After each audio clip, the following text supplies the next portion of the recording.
The English page is an original creation rather than a copy of a pre-existing text. I had pretty much learned the script by heart by this point, so it was much easier than the Latin copy. Rather than sweating bullets every second about whether I was duplicating the original exactly, I could trust my instincts and just write. For this project, I'm retaining the original punctuation, which is different than modern punctuation, although not entirely unrecognizable. Psalm verses are customarily divided into two halves because of how monastic choirs chanted them, and still do today. When they first entered the monastery, young nuns and monks learned a collection of simple tunes called psalm tones that they could use to chant the psalms.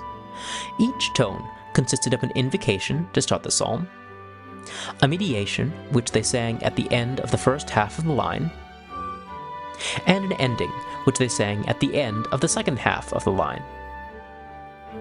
In addition, monastic choirs often, though not always, stood in two stalls facing each other.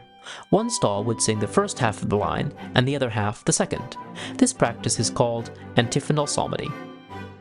In this manuscript, the mediation is marked with a sort of upside-down semicolon, and the ending with a colon. This is similar to how psalms are still notated today. Modern psalms intended for chanting still mark the mediation with a colon. The only other punctuation in the original manuscript is a hyphen, used to break a word in verse 7.